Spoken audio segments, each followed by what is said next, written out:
Hello everyone, welcome back to the channel. This is the Hebrew Jamaican Coolie back again with another video. I know that a lot has been happening, but today I want to focus on the whole Bayside Mall Miami incident. And from what I can tell, I didn't want to jump on it like everybody else. I wanted to make sure that I looked at it from all angles and then give my input on it as well. So apparently, if you look at the videos, right, because I'm not going to show it here because YouTube has a thing of pulling my videos whenever I do things, right, YouTube? So if you look at the videos, you see a bunch of police cars, and I don't mean like 10, I mean like 20 to 30 up the block, straight up police cars. Like they sent two full police precincts of cars down to that one incident. The story that came out via news was that there were gangs having fights in the mall and kids with certain things. And to be really, truly, and honest with you, I do not believe any of that. I don't believe any of that. You hear me? I say I don't believe any. I'm gonna believe none of that. What you heard from a particular eyewitness, there are two people who actually came out. The first eyewitness now, even though I read that he pulled his story, he recanted his story and said that he was just looking for clout. And, you know, we can say several things about that in terms of like somebody visited him and made sure he would shut his mouth about the situation. Or he could just honestly, really and truly have been lying about it. Those are the only two scenarios that are possible for anybody to, you know, take back what they said. In any case, this person said that while they were in the mall, he was in Miami on a visit. He was just on vacation and stuff like that with his girlfriend.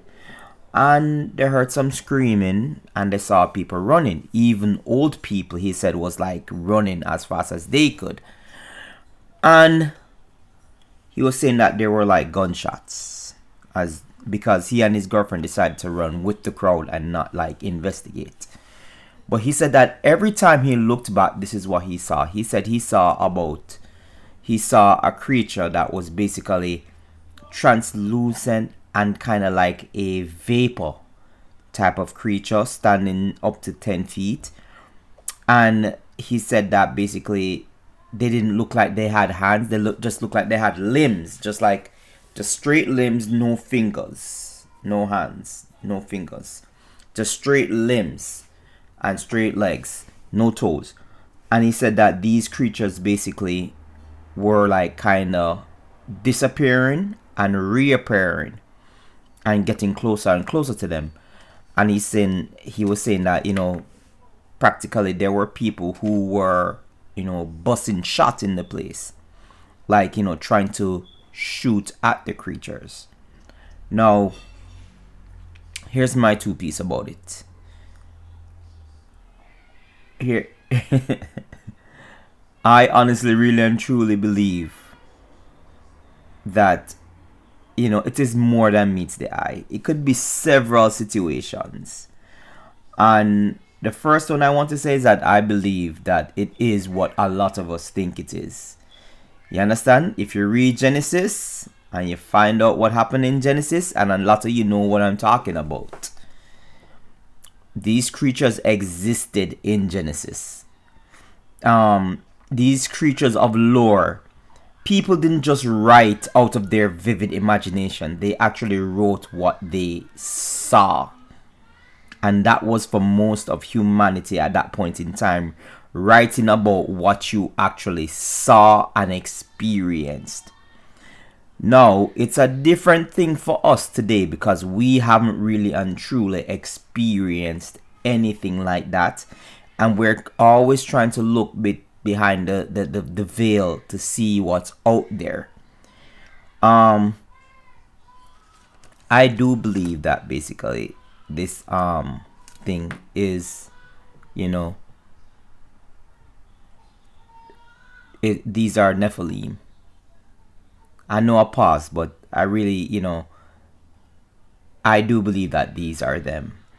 And as time goes on, 2024 is going to be the year in which we're going to hear more and more of these situations.